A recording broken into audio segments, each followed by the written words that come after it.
For the past 7 years, he's devoted himself to encouraging and promoting economic cooperation between Israel and the U.S.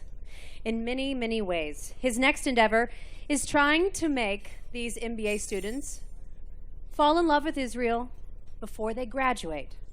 So Gil Galanos, Gil, stage is yours.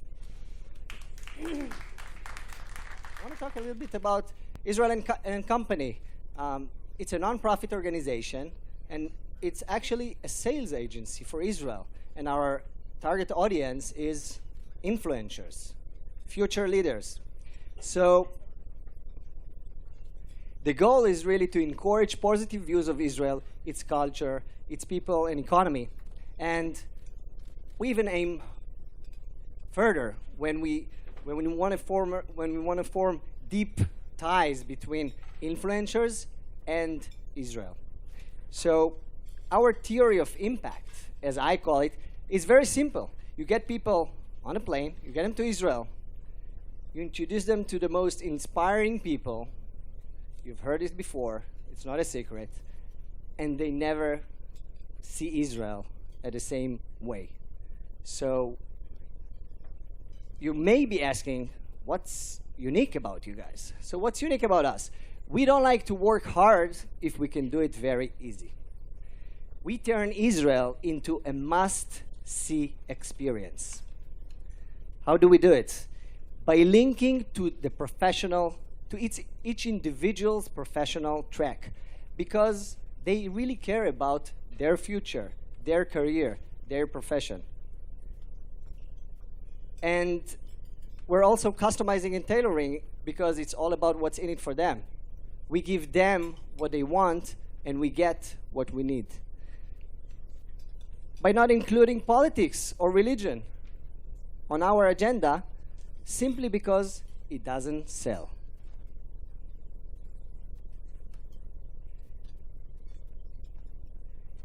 But it's not enough. We want the scale. So we target large leadership segments, and we're looking for natural points of concentration. We want to aggregate this group together. We don't want to go and try to get each of them. We want to excite one person or 3 people and then get everybody on board.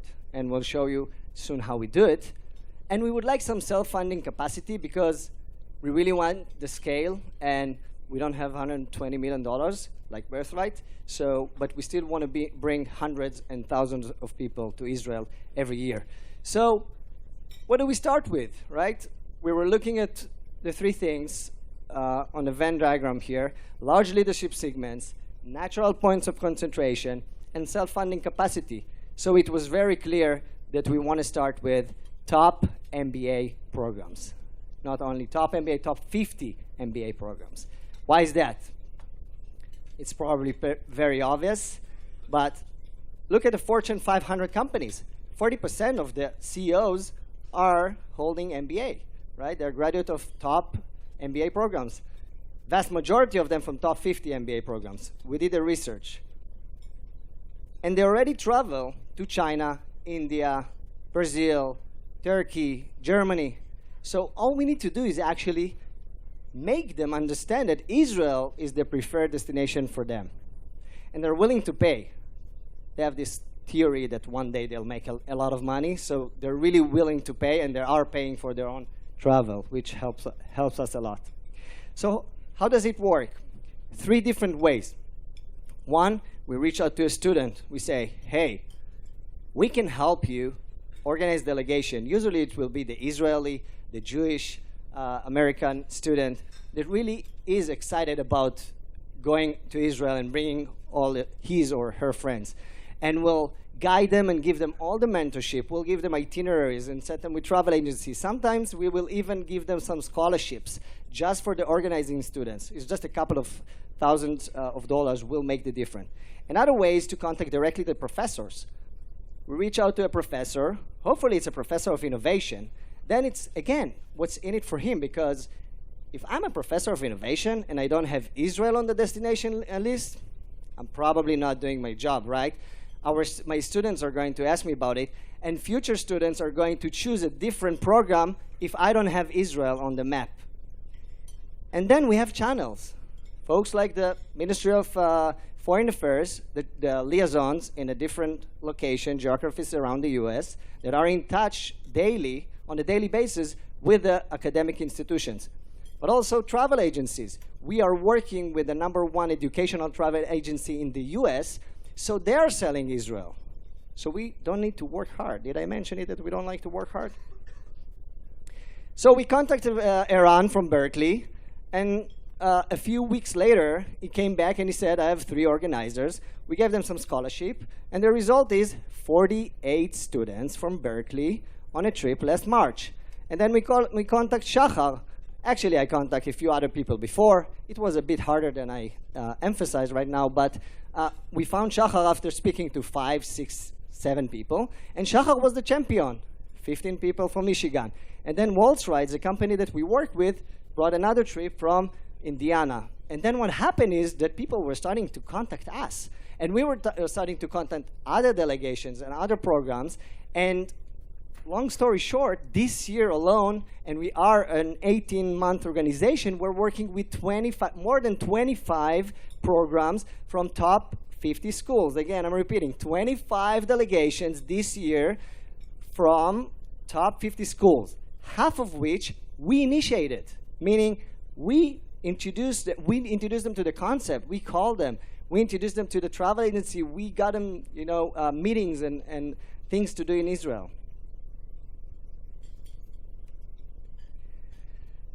Another way for us to get people, professors, I said that one of the ways is to contact professors directly, is that we have a familiarity trip, or what we call FAM trip, to Israel once a year. We started it last year, and we brought 12 different programs to Israel.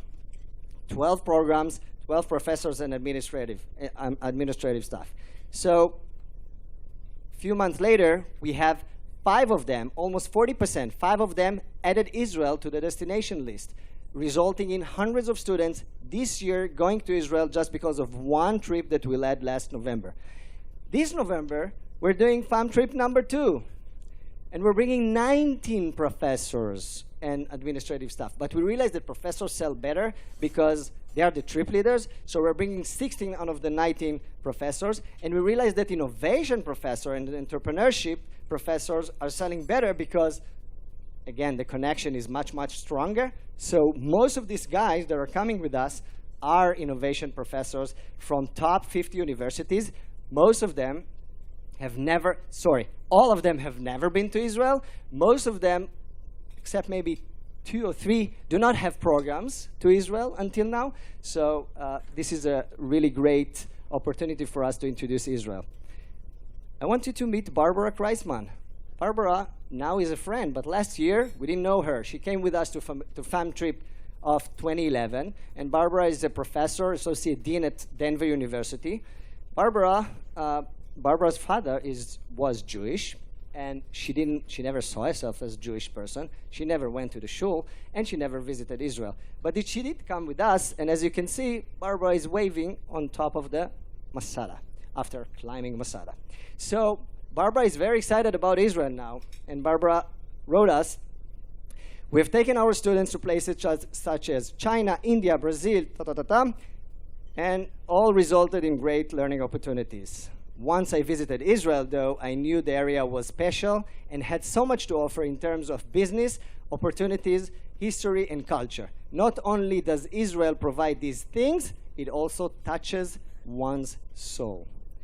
It doesn't end here, guys, because Barbara is going to write case studies on Israeli startups instead of American startups, as she wanted, and she may spend her sabbatical in Israel. And Barbara, in 2 weeks, while we are with 19 professors in Israel, she's going to bring 39 students of executive MBA students that are going to be in Israel for the first time. So this is, we love Barbara, did I mention? Please meet President Peres, but you probably know him. But this is Eran, you remember? The Berkeley guy, Berkeley student. So this is him. He definitely loves us, right? He's sitting with the president, chatting, and they have Stanford and Berkeley and MIT on that meeting, and we set this meeting. And when they go out, the students are chatting and tweeting and posting, and then they write, one of the Asian ladies there, such a great leader and storyteller, definitely a highlight of my Haas experience at the president's residence. As you can understand, all her friends, Facebook friends, are seeing she's in Israel now. She's having a great time with all her friends. They see all the picture. This is impact. So what's next? First of all, I'm going to finish this slide. First of all, we need to finish the job with the MBAs, right? We want to dominate the market. Sorry for sounding a bit aggressive, but we want to really get Israel to be one of the top destinations. And then we want to do more measurement to show the impact. And also we want to engage more with and create more ties. So what else is next? We want to explore new segments. Maybe one of the MBA extensions such as international MBA, because we were focused only on US, or maybe undergrad programs in the US, and then different challenges. Or maybe we want law schools and engineering undergrad programs, or C-level executives. And what else is unique? Well, the team, because we're backed and founded by Rafi Masher, head of strategy consulting firm Stacks, and hopefully he's watching us from LA now. Has an important meeting, good luck. And we have a bunch of Israelis and Americans on the mix, because we sell innovation. We really want to have innovation within the team. Thank you.